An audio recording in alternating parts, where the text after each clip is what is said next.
Asal-usul Gunung Merapi. Gunung Merapi merupakan salah satu gunung api paling aktif di dunia. Gunung yang masih aktif ini berada di Provinsi Daerah Istimewa Yogyakarta. Tepatnya, Gunung Merapi berada di Kabupaten Sleman atau bagian utara Daerah Istimewa Yogyakarta. Menjelang meletus, Gunung Merapi mengeluarkan awan putih yang sangat panas. Gumpalan awan putih ini oleh masyarakat disebut dengan nama wedus gembel. Suhu yang sangat tinggi dan awan panas ini membuatnya sangat ditakuti oleh masyarakat yang tinggal di lereng Gunung Merapi. Gunung Merapi juga memiliki kisah asal-usul terjadinya. Bagaimana kisahnya? Mari kita simak bersama ceritanya. Sebelumnya, tempat yang menjadi lokasi Gunung Merapi adalah dataran luas yang berupa hutanan lebat. Meskipun sangat lebat dan bisa dikatakan hutan rimba, bukan berarti tidak ada manusia yang tinggal di dalam hutan tersebut. Nun jauh di dalam hutan yang lebat tersebut, terdapat sebuah tungku peleburan besi yang selalu menyala dan sebuah rumah panggung. Ternyata ada 2 orang empu yang sangat sakti tinggal di dalam hutan tersebut. Empu tersebut terkenal sebagai pembuat keris pusaka. Mereka adalah Empu Rama dan Empu Pamadi. Tidak seperti kebanyakan empu pembuat keris lainnya, Empu Rama dan Empu Pamadi cukup menggunakan tangannya untuk menempa besi yang membara menjadi sebilah keris. Sementara itu, nun jauh di sebelah selatan dari hutan tersebut, terdapat sebuah gunung yang berada di pantai yang berbatu karang. Gunung tersebut bernama Gunung Jamur Dipa. Gunung yang berada di pesisir selatan itu merupakan gunung yang sudah tidak aktif lagi. Batara Narada dan Dewa Penyarikan terbang di atas Gunung Jamur Dipa. Mereka sepertinya sedang memeriksa sesuatu. Bagaimana hasil penyelidikan kalian di Gunung Jamur Dipa? Setelah kami memeriksa Gunung Jamur Dipa, akhirnya menjadi jelas bahwa gunung tersebut mengakibatkan Pulau Jawa miring ke selatan. Jadi, Gunung Jamur Dipa harus dipindahkan ke dataran rendah di bagian utara. Apakah kalian sanggup mengerjakan tugas berat ini? Di sebelah utara Gunung Jamur Dipa, terdapat sebuah dataran rendah yang berupa hutan lebat. Jadi, Gunung Jamur Dipa bisa dipindahkan ke hutan tersebut. Hanya saja, terdapat 2 empu sakti pembuat keris yang menempati hutan tersebut.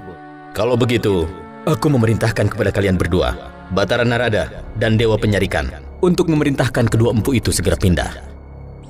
Sementara itu, Empu Rama dan Empu Pamadi sedang mengamati keris yang baru saja selesai dibuatnya.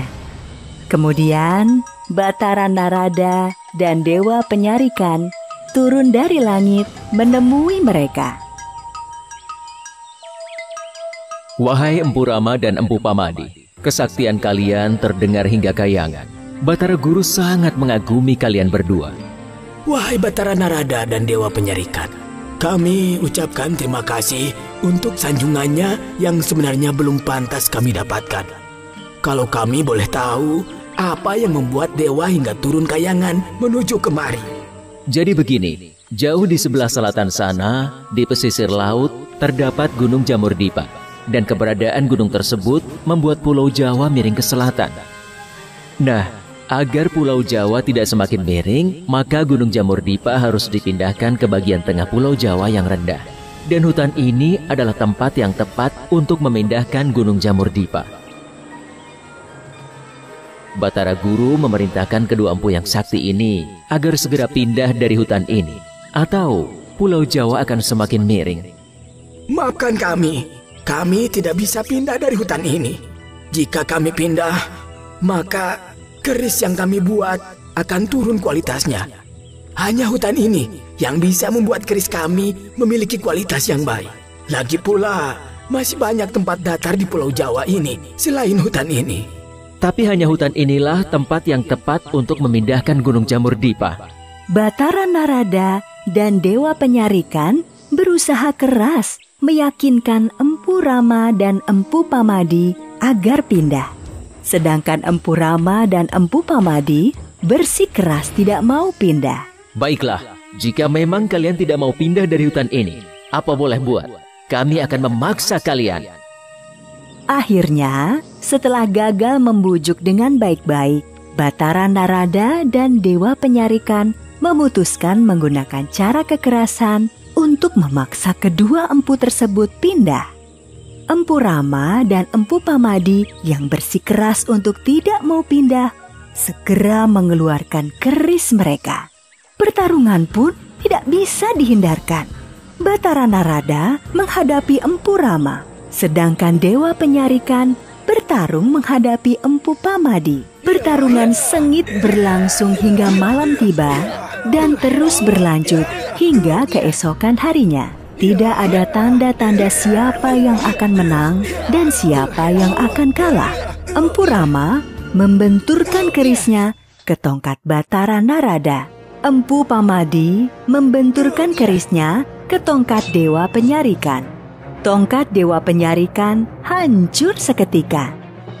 Batara Narada dan Dewa Penyarikan kembali ke langit, menghadap Batara Guru melaporkan kegagalan mereka dalam menjalankan tugasnya. Tidak ada jalan lain. Kalian harus memindahkan Gunung Jamur Dipa sekarang, meskipun akan menimpa dua empu tersebut.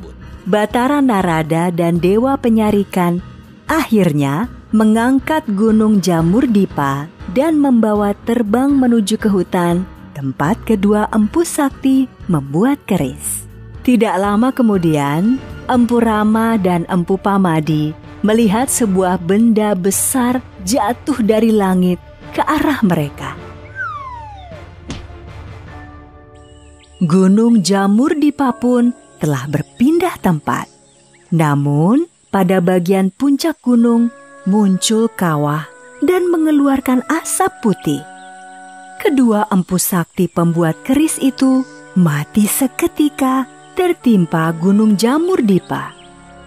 Gunung Jamur Dipa jatuh tepat di atas tungku perapian tempat kedua empu sakti tersebut memanaskan besi. Tungku perapian itulah yang membuat Gunung Jamur Dipa mengeluarkan asap putih dari kawahnya. Lama-kelamaan, Gunung Jamur Dipa akhirnya lebih dikenal dengan nama Gunung Merapi.